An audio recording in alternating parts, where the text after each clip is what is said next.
Good morning, Anne. Good morning, James. And good morning, everybody. We hope that you are having a wonderful weekend. Thank you for tuning in. So for the next half an hour or so, Anne and I are going to have a conversation again without any particular plan or script, an organic conversation, and just see where it goes. So without further ado, Anne, shall we get started? Okay. Brilliant. Okay, so what have you been thinking about? Well, it's Remembrance Sunday today, so it always makes me think very deeply. Because obviously, on Remembrance Sunday, on the 11th of the 11th, that was a time when I was alive. So it's very difficult for me because it's not a happy memory. Okay. People think it must be, it would be such a wonderful memory to remember. But it isn't, because it brings back quite a lot of, I can't say anxiety because I was never anxious during the war. Yes. And I do hope, and I really hope, that people do understand what we're remembering. Yes. Because I'm not sure when people stand, they actually know what they are remembering. So what is it that you are remembering when you stand? Well, I can only remember my father coming back from the war. Yes. Because it would be a different experience for him during the war than it was for me. My experience of the war was in this country and of bombs and of noise and different experiences. His was in Palestine, Yes. where he was for the whole of the war in Palestine. This is the Second World War. Second World War, yes. So I remember him coming into the house, that's in his uniform, with his backpack on his back, and he took his beret off, and he put his backpack on the floor, and he said, "Never again will I leave these shores. Never again will I fight for man or country. Never again will I hold a weapon. Yes. Politicians, if they wish to fight about land or countries, should do it in a field on their own." And he never left the country. Never, ever left this country. Never again? Not Never for again. A holiday, a trip? Never. I never went abroad. Ever. My first holiday abroad was when my daughter was 18. She was 18, the other one was 16. Yes. That's the first time I'd ever left these shores. Yes. And he was very, very content to do that. But his memories, he didn't talk about it. Nobody did talk about it unless he was asked directly. So you feel that people today don't have a tangible sense of why we're remembering? Yes. On Remembrance Sunday, Yes. and again on, you said rightly, on the 11th of the 11th, which I think is tomorrow. Yes. Why would people pause the moment of reflection, respect? Yes. Why do you feel it's important? I think it's important. I think it's important. Yeah. I'm not questioning that. I'm interested in your personal perspective of why you feel it is important. I personally feel it's important because in knowing, and I do, and it's a knowing, it's not something that's learned, it's a knowing, is that those young men who all joined up, some of them 15, some of them 16, didn't know what they were doing. They had no idea. No. They'd never fired a gun, they'd never seen a bayonet, and they went off to war, and in trenches and, in horrific conditions. Yes. And people don't know how bad it was in Palestine in this day and age. Nobody, and it's never talked about. The Palestine war is never talked about. You're talking about during the Second World War and after the Second World War? Yes, because that's where my father was, so I have that knowledge firsthand. Yes. But also the other soldiers, and we do know about France and other places. Yes. So I think we're remembering. I think people think, and I might be completely wrong in this, people think that they're remembering the end of the war on Remembrance Sunday. But it isn't that. We should be remembering the suffering that people had, so it won't happen again. It wasn't a celebration because nobody really won. No. If we think about it, nobody won that war. And in another way, it didn't really end. It never ended. In another way, we've spoken about this before, and this may be contentious, but I don't mean it in any way at all as to be contentious or controversial. But if we are looking at a world at war, a world war, by any definition, but certainly in the guise of the Great War, the First World War, and then the Second World War. Yes. And since the Second World War, the Earth hasn't globally, totally been at peace. No. And today, as we speak, there are literal attritional conflicts going on our world where people are being attacked, where people on various sides are at war with each other in various guises. And it's not just the military wars that are going on. There is conflict in all guises of life between different types of people, different types of ideologies, different families, different parts of geography within a country, different religious points of view, even within the same geographical location. So there is so much divisive division that has become destructive, and it continues to be destructive, that the war isn't just, for me, men with guns, No. bombs, tanks, planes, and in the modern age of warfare, drones, robots, machines. Machetes on streets. It's people's minds. Yes. It's people against each other. So the world isn't at peace. And I'm not saying that to bring people down. I'm saying it because it's the truth. It's observably so that this world is not at peace and hasn't been at peace for a long time. And I mean a very long time. So I think it's very, very important what you've said to remember from a British perspective, first and foremost, what many of our, in your case, parents, your father and your mother as well in the UK, grandparents, great-grandparents and people's families, what they went through so that a form of liberty and freedom could remain and a sense of sovereignty could continue. And although deeply flawed, a democracy could still function, and the rule of law, shaped in principle and idealistically by the people for the people, although there are huge shortcomings and a long way to go before we could consider something to be genuinely successful. But it was so important, and it's important that that's remembered for me. And it's important to remember it in the context of the world today, because if we are moved by the past, then surely we have to be moved by what's happening today and demand the same freedom and liberty for all mankind, and recognise that our freedom and liberty isn't as free and as liberal and as honest and as open as people might think that it is. No, it isn't. And then by the same rule, I also have to then look at how do we learn, how do we teach, how do we react to the youth of today? And this is my own feelings, it's not anybody else's, is that we don't very often have a conversation with a child, a full conversation. An example of yesterday, a young lady of 14 asked me, would I teach her how to bake?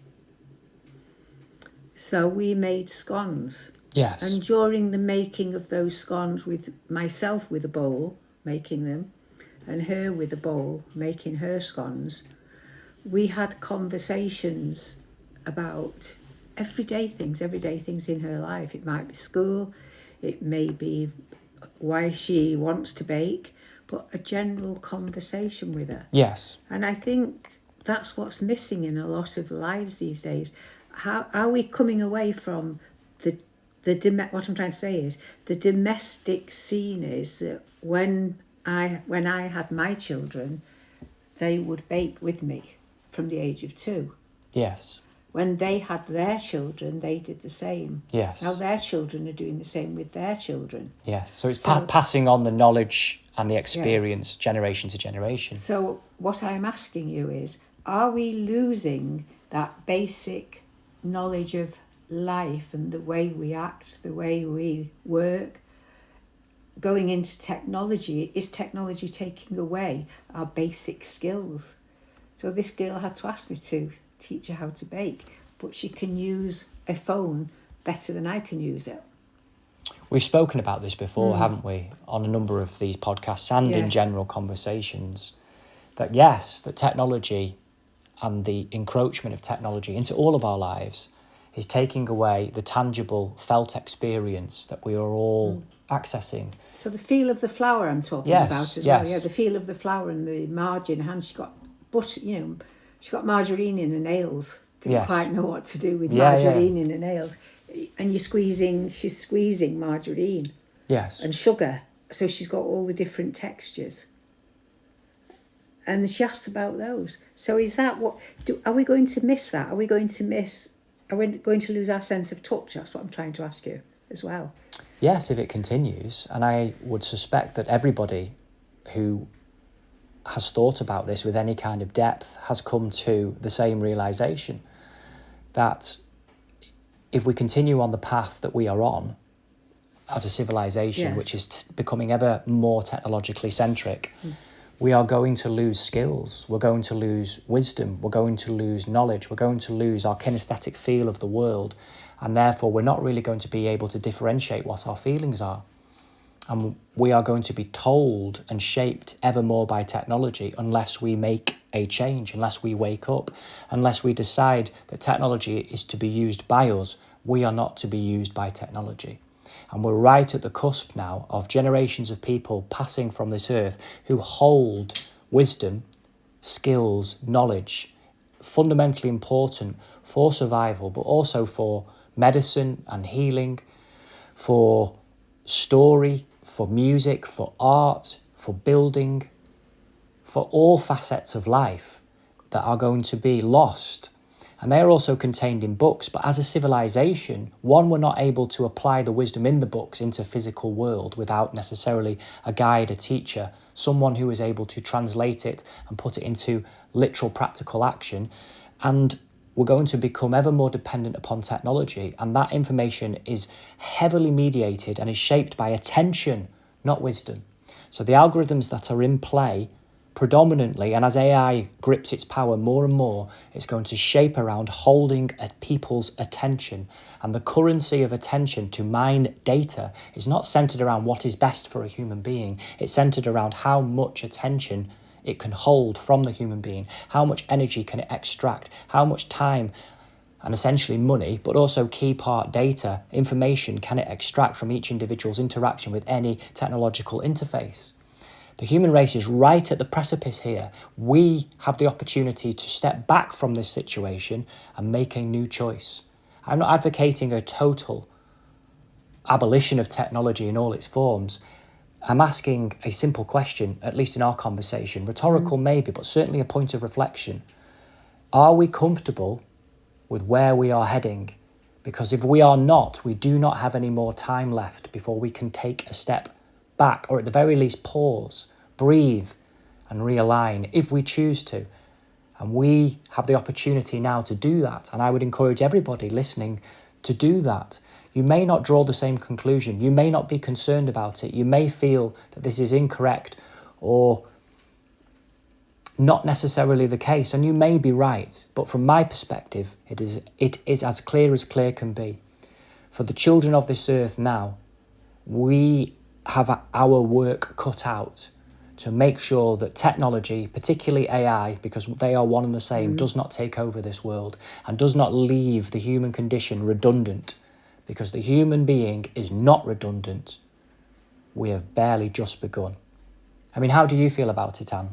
I agree with everything you're saying, because on a very I suppose I live on a very basic level in a way. That doesn't mean I don't have a lot of knowing. But the things that give me pleasure was that when we started to obviously this had to weigh out herself, and this lots of you. You're talking about the baking. The baking, yes. Yes. So the baking is this is simple, isn't it? That when we start, I say to her, "You're going to have to write down the recipe, because if you want to do this at home, you'll need to write it down. Yes. Now, my recipe for scones is probably 50 years old. 50 years old. And it's Wow. what I've written. And when I got my recipe book out, I said to Macy, this book here I'm showing you is 70 years old. Wow. And it's a folder, and it's an old photograph book that you used to just put under cellophane, and it's full of recipes. Wow. All my married life. It's like the baking Bible. Baking, yes, it is that. And they're all scraps of paper. Some are written, some are recipes people have given me. Yes. And so I said, so you now start your own. And I gave her a piece of paper. So the scones she was doing, I said, I don't know what to do, Macy. So she said, why? So I said, I only know pounds and ounces. Ah, the imperial measurements. So I didn't know. I couldn't convert it. So I said, I can't convert it for you. Yes. So we had to then do a conversion for her Yes. to write down the conversion. Yes. This shows you the difference in generations as well, doesn't it? Even something as simple as that could be lost. True. But in the actual communication, in the actual coming together, there Yes. was a beautiful exchange between the old and the new. Yes. And you had to solve a problem together. And you had we to solved understand it. each other from a perspective of somebody who Yes. is from a new generation, young today, from yourself, linked to the old generation, and all of the timeless wisdom that comes with, particularly in the baking context. Yes. And you having to solve that problem. And isn't that wonderful in that particular way? Yes, and in that moment. But then the other thing is, because I bake a lot, I do most of it on autopilot. But when she put the ingredients into her bowl, because we both measured our own ingredients so she could follow, and when she put the ingredients in her bowl, Yes. she said, oh, doesn't it smell lovely? Now, they weren't cooked. It was just the flour and the lard and whatever else we're putting in it. Yes. And I said, I couldn't smell it. But I was amazed that she could actually smell the dry ingredients. Yes. Now, I get the smell of the scone when it's being baked. But you see, I have got used to those smells because I bake all the time. Yes.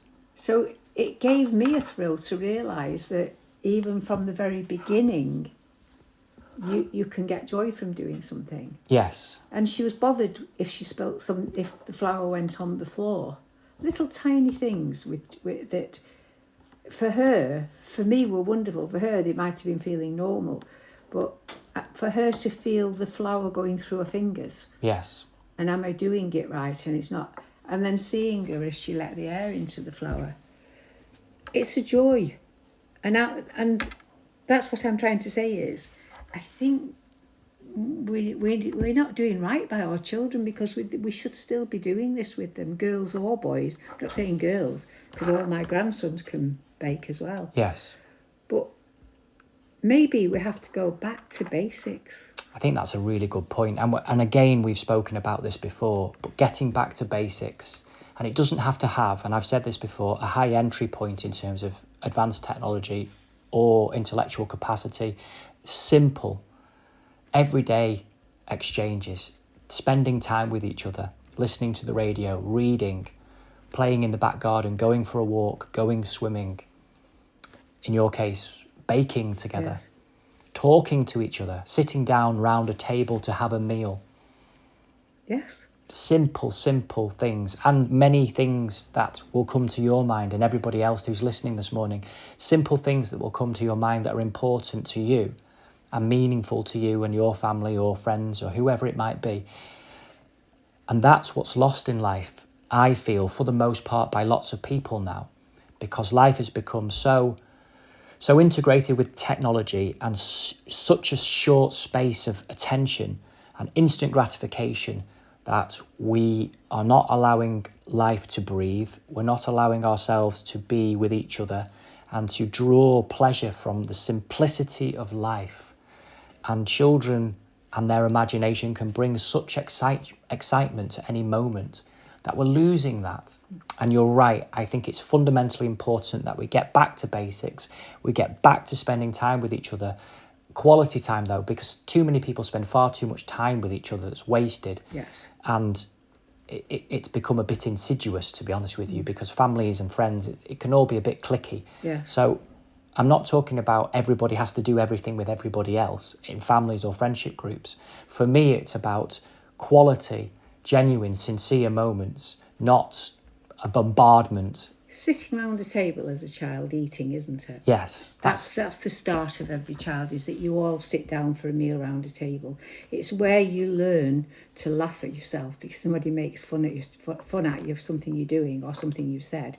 And that's where you first start to learn to laugh at yourself and not take yourself too serious. Yeah. Because in life, most people take themselves too serious these days, I find. Are we politically correct in what? Are we politically correct in everything? There's too much talk of what is politically correct or what is correct in life. We need to start learning that we all make mistakes. We've all got insecurities, but we have to learn to laugh at ourselves. Like years ago when in a factory you would have to go for a long stand. Yes. And you might have felt foolish, but you soon learned to deal with it. It got you another skin. Because Yes. in this world, so it's now every single thing is bullying now. Whereas it can be an ordinary conversation and somebody doesn't mean anything and somebody will take it wrong. So we have to start looking at ourselves is how we behave ourselves and how we respond. I think that's true, absolutely, particularly in the world offline, Yes. in what we would call life. Yes, I agree. I have to say it's not true whatsoever online. I think there is. I think there's an absolute tirade of abuse. I'm talking about life, not online. It's time and we most came people, offline. particularly children, are spending so much time online that they are getting bullied, and they're getting bullied in such a way it's awful, and that people are getting abused, and people are saying the most awful things, and even in recent times we've had changes of governments, and where lies and bullying has been prominent as part of campaigns and people have gone with it. So I don't think it's completely true that things are just need to be laughed off. It's fundamentally important that the truth is what's said and that kindness is expressed and honesty and integrity is at the forefront of what we're doing. I fundamentally agree with you about sense of humour, but there's nothing funny about lies and there's nothing funny about abuse and there is nothing funny about bullying. There is not. So I do agree with what you're saying, but it's a little bit excuse-making for a world that is not honest and a world that is not kind and a world where children are not okay. And there is no excuse for that. It needs to change. And yes, within families and friendship groups, within all contexts, we do need to have a sense of humour. Yeah. But we can't have a sense of humour until we face the world as it is. And then we can learn to laugh. But whilst people are making excuses and whilst people are looking the other way, it's not funny at all. None of it's funny online. None of it's funny at all because you've got cowards who are doing it. Yeah. Anybody who is doing it online is an absolute coward. What you say to somebody's face you can take consequences for, but you can't online. Well, there will be consequences, maybe not immediately. For me, the best consequence would be for it to go down. And that will upset a lot of people. The internet? All of it, yeah. Well, our podcast wouldn't go out anymore, at least in this guise anyway. But you may be right. Yeah. I think that moving forwards, that's a serious consideration. I mean, it's wild from the perspective of today. But in the future, and in the near future, I do think it will be a fundamental question about whether or not the internet should be continued, particularly if AI continues to become so powerful. Yeah. Because AI is going to become so powerful, the power that is going to be needed, that is going to be needed to sustain that whole system is potentially going to destroy the planet. And I know that's talking in existential terms here, but yes. So it's not as wild a suggestion as people might take it at face value. No. And I would say hallelujah the day it went down, to be honest, because we can always go and stand on Hyde Park Corner and do our podcast there. Maybe. Well, why are we doing this podcast then? Why are we doing it on the internet? Why are we using technology when we don't fundamentally agree with it? Because we need a change. We want a change. We would like a change in the way life is. And there's no way that anybody or children these days are going to just put down the phones and say, I'm not playing any more games. So we have to work with it. But why have they got phones? Because they can't buy them themselves. So why have they got phones? Because parents are weak. Right, okay. So if parents That's don't... me saying that, nobody else. Yes. In my eyes, parents are weak. So we would like it... Interestingly, Australia this week are banning... Yes, I did see it. Banning social media for under 16s. Good. I don't know the details of it, but you would feel that's a good way to go. I would love all parent teachers associations, not the schools, not the governments, all the parents and all the governors to go to say, right, from today, no child in this school has anything to do, any phone or anything. So a complete blanket ban. I'd go back to paper and pen. So a complete blanket ban of Absolutely. all types of phone devices. Yes, in schools. Would you suggest that parents don't buy their children phones? Absolutely. 100%. Yeah. I don't mind if they buy them a Nokia. I don't mind Nokia phones, something like that. The old-fashioned Nokia phones. Yes. Where they can get in touch with somebody if need be. Yes. I never had anything like that because there was no such thing. But in all honesty, would a child really need that No. until they reach maybe 14, 15, 16? They wouldn't need it then if they were all coming home from school together like we used to do. Yes. You know, there's safety in numbers. And when you have children all playing out together, whether in parks, on the streets, no matter where they are, they're safe. Yes. Because there's always somebody who can run for help. I agree. I'm not at all comfortable with the welfare of children in our world for a myriad of reasons. But with technology, with telephones, mobile phones, when I say telephones, I mean mobile phones, Yes. smartphones particularly.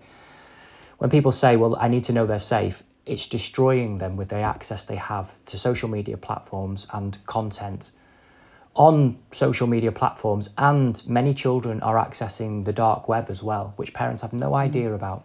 And it's awful. It truly is awful. And I'm not trying to depress anybody, but it is a fact. But Maybe not for any particular Yes. one child, but one child that it's happening to is one child too many. Yes. But that's telling them they're not safe. But they aren't safe. Yes, but what I'm saying to you is by saying you've got to have the phone to be safe, it's already indicating they're not safe. They're actually more safe without the phone than they are with it because the contents of the phone are worse than being out playing, doing them more damage. I would just like people to get back to living with their conscience. Yes, me too. And you may not agree with us listening this morning, and that's okay. But at least, hopefully, we're making you think, whether it's about Remembrance Day, technology in our lives, the safety of our children, and or anything else. Whether baking is a good idea, although I could not imagine why anybody would feel that that is not a good idea. So it is a reflective Sunday morning, a poignant Sunday morning, and Anne and I are shortly about to leave for a stand, firstly and primarily to remember Remembrance Sunday today at 11 o'clock. And we're also remember the people. To remember Not the people. Not Sunday, we're remembering the people who all served. Yes. I am. No, I agree with you. I absolutely agree with you. And you're very welcome to come and join us, although there isn't much time between now and then. So I hope you all reflect this morning. And we're also remembering everybody who's on the earth now who are caught up in some form of turmoil and conflict themselves, whether it's outside in obvious war and conflict, but also the internal conflict that's going on within so many people. So let us reflect upon that and turn towards the potential unity and hopefully the very soon unity of the human race, and that hope is not lost, and that we are one human family and we share one human planet. And we wish every child on this planet to be safe and to be loved. Absolutely. Absolutely. So thank you for tuning in this morning. A very important Sunday. And we look forward to being with you, to speaking with you again next Sunday. Have a wonderful rest of today and a wonderful week whenever you're listening. And we'll speak to you again next Sunday. Goodbye, everybody. Goodbye.